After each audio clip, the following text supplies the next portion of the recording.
So I know you've done a piece about set pieces this week with some of the other guys, and I suppose that United's best chance, having read the pieces, is to fire a lot of set pieces at Tottenham and hope to score from corners because Tottenham aren't very good at defending set pieces.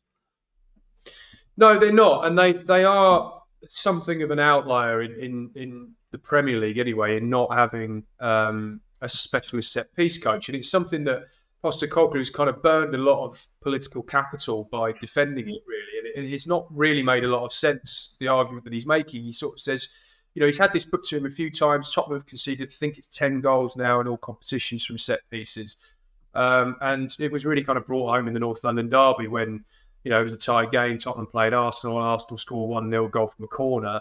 And Arsenal have got Nico Jova on the edge of the technical area, kind of marshalling every single defensive and attacking set piece. And he goes and hugs Arteta when Gabriel scores the goal. And yet you've got sort of Postecoglou on his own attack, defending set pieces, no one around him, no one looking particularly organised. And obviously a couple of the players switch off and they get done. And it's quite a rudimentary analysis, but you just sort of think, well, surely you're missing a bit of a trick here. So that was kind of the sort of catalyst for doing the feature, as we sort of looked at some of the teams, not just in the Premier League, but also across Europe, about, whether using specialist set piece coaches is kind of the prevailing consensus now, and whether Postecoglou is sort of a bit outdated in his thinking, where he sort of, the way he defends it is he just sort of says, well, there's a bigger picture in play, where I'm more focused on the way that we play football than picking out moments in from dead ball situations. You sort of think, yeah, but when you play quite well and you get done 1-0 from a corner,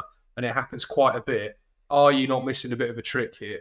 And if we take the Premier League as an example, obviously, as we say, Arsenal, Nico Jova is kind of the god of the set piece world at the moment. He's instigated a dramatic change at Arsenal. They've scored, I think it's 24 goals since the beginning of last season from set piece situations, excluding penalties, and that's more than any other team in the league. Man City have obviously got their own specialists. I know that Man United don't. I don't think you guys will know better than me, but I don't think Andres Georgian, who used to be at Arsenal, not a dedicated set piece specialist, but spends the majority of his time doing it. Liverpool are trying to hire one. They advertised for one in the summer. Aston Villa have got their own, and he's a bit like Jova. He's one of those guys who's right on the edge of the technical area for every dead ball situation.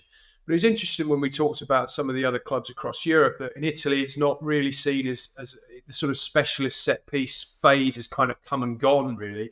And it's not something that a lot of the Italian clubs do. Similarly in Germany and even in Spain, you'd think someone like Diego Simeone at Atletico Madrid, you'd think he would have a dedicated set piece specialist given how well drilled they are defensively in particular, but they don't. So it just seems to be very much a modern trend that the Premier League is going through right now, and maybe Postecoglou thinks he can ride it out. But the more they get done from set pieces and the more they're not efficient in front of goal playing the way he wants to play, the more it just feels as though it's kind of an area of improvement that looks really obvious and could be something they can address. Rob, didn't United have a set piece coach last season or the season before, but they didn't score a single goal from a set piece? Yeah, look, I mean, it's set pieces are a lottery, aren't they? I mean, a set piece is only as good as the lad who's delivering the ball. If you've got a lad who can whip a ball on a sixpence every time, you're going to score quite a lot of goals from set pieces. If you haven't got, it shouldn't be a lottery. That's the point, isn't it? That's the point of having a set piece. They should take the lottery out of it. That's so. If your starting point is that it is a bit of a lottery, if you haven't got the players who can do it, then you're going to struggle. Then you still need to take. I mean, optically, from Ange Postecoglou's point of view, you would think that you would just assign or hire someone just to remove the questions, because if you've got players like managers like Pep Guardiola and Arteta, who obviously are about wonderful free throwing football, but they're still dedicating their set pieces to a specific coach to deal with that really minute detail because they think it's worthwhile, then you think that Postecoglou would be smart enough to say, well, we're going to hire someone anyway, even if it's just 0.1% difference to what we achieve on the field, then you would do it to stop all the questions. Sometimes I do think that the set piece narrative can be a little bit overblown because it is about the players you've got and the quality of the players at your disposal. But again, in a world where every single team is getting picked apart with every single detail, and Postecoglou is facing questions about why has Arteta got his set piece coach, why has Guardiola got one? You would think you would just do it. United have got one. His role is not primarily set pieces. But United made a point of when Georgian was hired to say one of his responsibilities is going to be set pieces, to remove, probably those questions when things don't go right.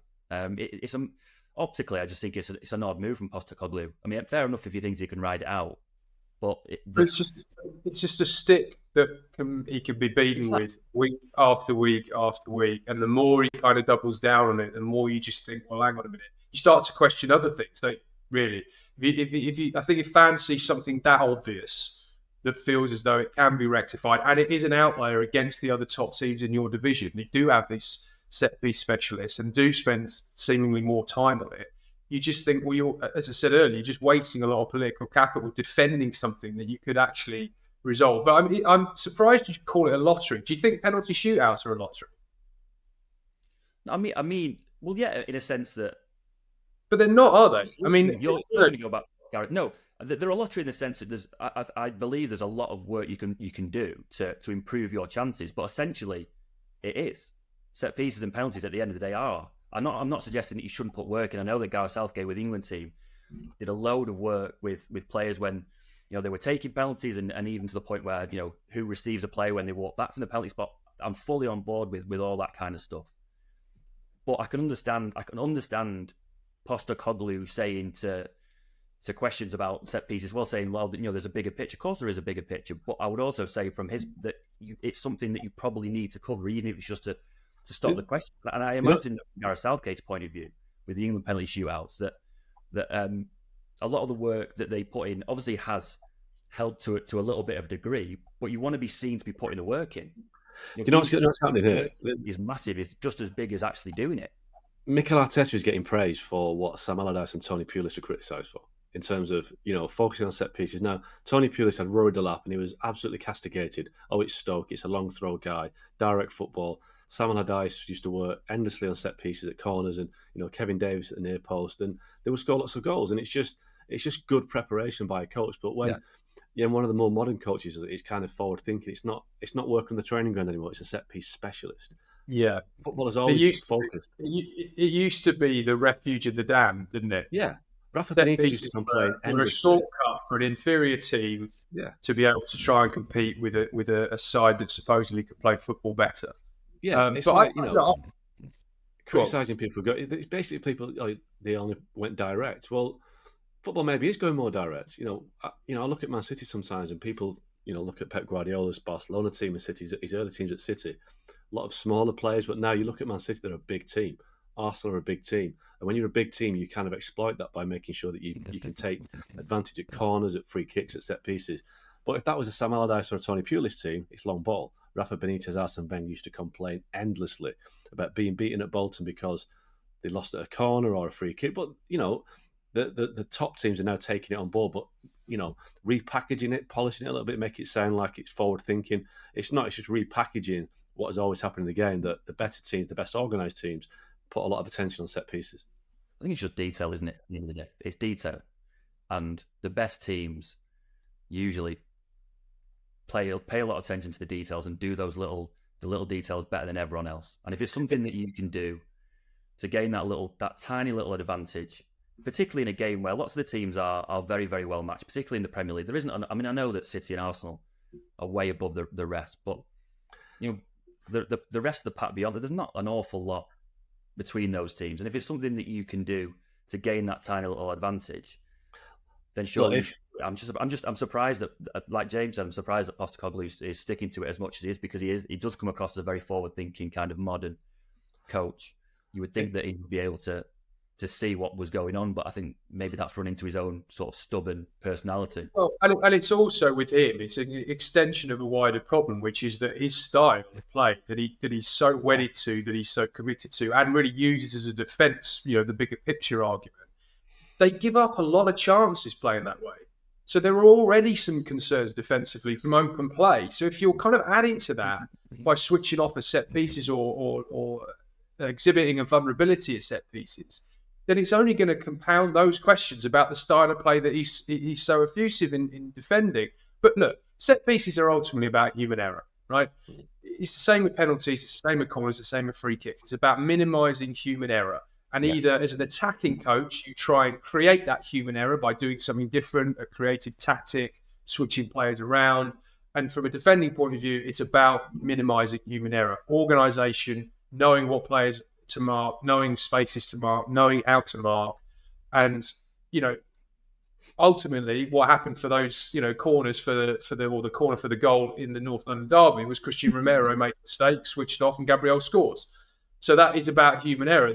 And so I cannot understand why, someone like Postecoglou, as you say, he is forward-thinking, he is progressive, really bright, intelligent, engaging guy, doesn't see that there is a trend here for trying to minimise that human error by having a specialist set-piece coach really meticulously go through and try and minimise those mistakes. Because when those mistakes happen, it looks as though you're missing something. There's also a mental element for players as well. If you're stood in the penalty area waiting to try and defend a corner or a free kick, in the back of your mind, you're thinking, well, this team, we know for a fact, score a lot of goals from set pieces and they're really, really well organised. We don't defend set pieces very well.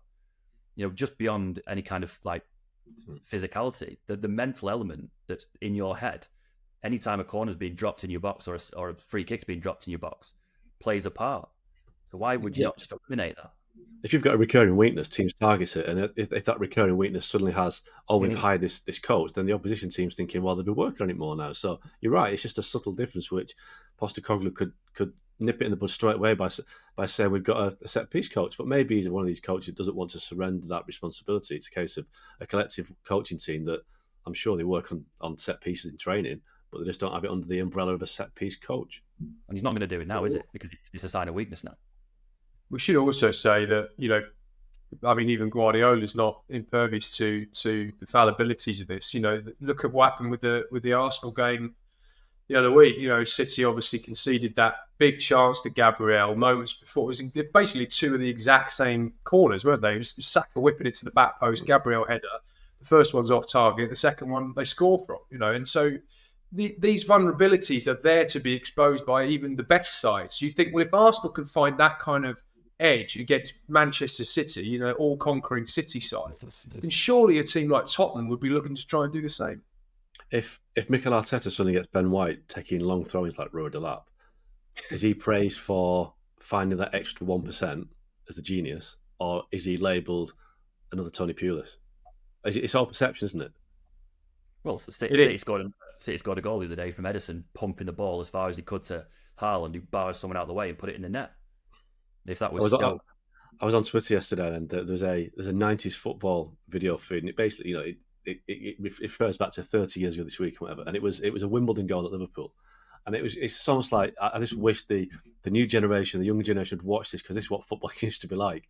It was just a massive punt from the goalkeeper, a header by John Fashanu into the penalty area, and bang in the top corner. It was just the most direct football you've ever seen. But then you're right, Edison does that all the time at Man City. But with Edison, it's a long pass. And it's finding Haaland. It's all about perception. It's all about how it's received, who oversees it, who decides the tactics. But football never changes. The same old tactics are always rehashed and repackaged by different coaches. Well, when City beat Arsenal 4-1 in the sort of title decider, effectively a couple of years ago, I remember right at the time about how long they went that day. It was long to Haaland, or from Edison, or De Bruyne to Haaland, sort of long, straight diagonal passes to try and just get Haaland into the game higher up the pitch and earlier. And Arsenal couldn't cope with it. Obviously, I honestly think part of the reason they've become more physical as a side is off the back of that game, where they thought we can't be getting bullied in the same way that we were then. But yeah, you're right. I mean, it's back to the future, isn't it? We're praising things that were done 30 years ago, and Emperor's New Clothes and all that. Well, and it's the evolution of tactics, isn't it? That if teams are going to press higher up the field because teams want to pass out from the back and they want to try and win the ball higher up, then the obvious tactic to be that is to go long. So eventually tactics become more and more direct, and then probably in 50 years they go back to trying to pass out from the back and high pressing. It's just the evolution of tactics. What was it Sam Allardyce said when he went into Leeds? Klopp, Guardiola, none of them are better than me, none of them know more than me. Who thought when we started this, that we'd have all ended up there, right? All praising Sam Allardyce. There you go.